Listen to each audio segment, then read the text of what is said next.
Oke, anak bapak, kita lanjutkan dengan materi kita yang kemarin, yaitu tentang puisi. Jadi dalam bahasa Indonesia, puisi itu dibagi menjadi dua, yaitu ada namanya puisi lama, ada puisi baru. Puisi lama meliputi yang pertama ada namanya pantun, kemudian ada syair, gurindam, dan lain-lain. Maksudnya kata dan lain-lain ini ada lagi, tapi tidak Bapak jabarkan secara keseluruhan. Kemudian yang termasuk ke dalam puisi baru yaitu romansa, satire, soneta, dan lain-lain. Jadi Bapak ambil setiap puisi lama dan puisi baru, Bapak ambil 3 saja contohnya. Jadi secara garis besarnya adalah pantun merupakan jenis puisi lama yang memiliki 4 baris yang terdiri dari sampiran dan isi. Nah, ini kita Bapak akan jabarkan satu persatu ya. Oke. Di sini ada Bapak buat ciri-ciri pantun. Ciri-ciri pantun yang pertama adalah 1. Bersajak AB. Kemudian yang kedua, baris pertama atau baris ke-1 dan kedua disebut dengan sampiran. Nah, nanti akan Bapak terangkan yang mana itu sampiran, yang mana itu isi. Bapak tulis dulu ciri-cirinya saja dulu. Kemudian yang ketiga ada namanya baris 3 dan 4 disebut dengan isi. Kemudian ciri-ciri pantun yang keempat adalah 1 bait 4 baris. Yang kelima 1 baris terdiri dari 8 sampai 12 suku kata. Oke, 8 sampai 12 suku kata. Dan yang terakhir adalah 1 baris terdiri dari 4 sampai 6 kata. Oke. Sekarang Bapak akan menuliskan sebuah pantun. Oke. Nanti anak Bapak bisa tahu nanti itu pantun apa. Jadi jadi yang Bapak jelaskan itu ya, ada namanya jenis-jenis pantun itu, ada pantun agama, ada pantun nasihat, ada pantun adat, ada pantun teka-teki, macam-macam banyak pantun. Jadi nanti dari pantun yang akan Bapak buat ini nanti bisa kamu tebak itu pantun apa. Ini contoh pantunnya ya. Burung nuri, burung dara. Nah, maksudnya bukan burung sidara ya, tapi burung dara. Burung dara itu maksudnya burung merpati. Terbang tinggi di atas awan. Cobalah terka, wahai saudara, makin diisi makin ringan. Oke, sekarang akan kita bahas tentang ciri-ciri pantun yang pertama supaya lebih jelas. Ciri-ciri pantun yang pertama itu bersajak AB. Yang mana dia dikatakan AB? Inilah yang dikatakan AB. Baris satunya A, yang baris kedua N, baris ketiga A, baris keempat N. Inilah yang dikatakan AB. Kenapa Pak mesti dikatakan AB? Karena memang bukan Bukan berarti AB itu huruf terakhirnya huruf A, huruf B, huruf A, huruf B, bukan. Karena abjad kita memang dimulai dari A, B, C sampai Z, maka dibuat dia AB. Jadi yang dikatakan saja itu bunyi akhir dari pantun itu. Jadi kalau dia A baris pertama, maka baris ketiga dia juga A. Baris kedua dia N, baris keempat dia juga N. Ini yang dikatakan saja. Oke. Yang kedua, baris pertama dan kedua disebut sampiran. Inilah yang dikatakan sampiran. Paham ya anak ya? Sampiran. Maksudnya sampiran ini belum kita mengerti apa maksud dan tujuan sebuah pantun kalau hanya dia sampiran. Bagaimana supaya kita tahu maksud dari pantun itu? Maka dengan adanya yang ketiga ini, yaitu baris 3 dan 4, inilah yang dikatakan isi.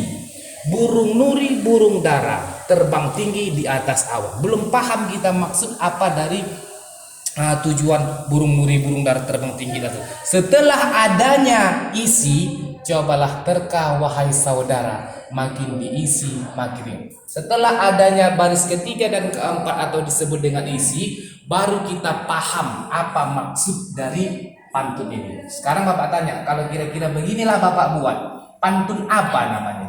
Masuk kepada jenis pantun apa dia? Ini adalah masuk kepada jenis pantun teka-teki. Pantun teka-teki itu pantun yang memerlukan jawaban. Jadi apa jawaban dari ini? Cobalah terka wahai saudara, makin diisi makin ringan.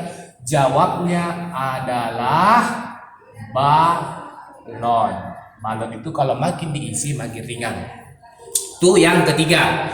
Yang keempat, satu bait 4 baris. Mana yang dikatakan bait? Mana yang dikatakan? Inilah yang dikatakan bait. Baris pertama dan baris sampai baris keempat, itulah yang dikatakan bait. Paham? Itu yang dikatakan. Jadi ini satu bait. Satu bait 4 baris, kan 4 baris dia. 1 2 3 4. Satu bait 4 baris ini dia. Satu bait 4 baris. Kemudian yang kelima, satu bait terdiri dari 8 sampai 12 suku kata. Yang manakah dia suku kata? Inilah yang dikatakan suku kata. Burung. Burung terdiri dari 2 suku kata. Bu dan rung. Nuri. Burung dara. Berarti ada berapa suku kata? 1, 2, 3, 4, 5, 6, 7, 8. Artinya minimal 8, maksimal 12. Jadi di dalam sebuah pantun itu tidak ada yang lebih dari 12 karena sudah ada ikatannya. Coba kita lihat baris kedua. Terbang 2, tinggi 2, di atas awan. 1 2 3 4 5 6 7 8 9 masih dalam kategori. Itu yang dikatakan yang dikatakan satu baris 8 sampai 12 suku kata. Begitu juga seterusnya.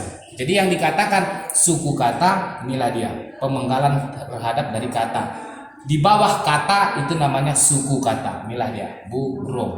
Oke, yang terakhir, satu baris terdiri dari 4 sampai 6 kata. Ini tadi Bapak katakan suku kata. Kalau digabung suku kata, jadilah dia kata. Begitu juga ini. Begitu juga ini dan begitu juga ini. Jadi satu baris ini ada berapa kata? 1 2 3 4. Itu yang dikatakan kata.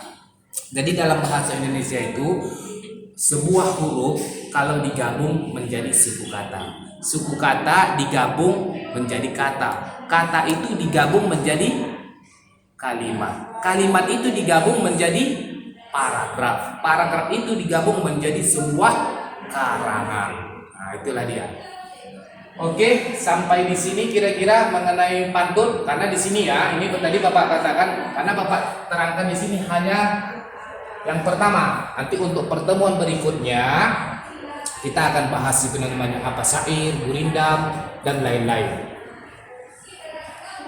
Kalau dia cuma Bapak kasih tahu sedikit, pantun dan syair perbedaannya hanya terletak di sajaknya.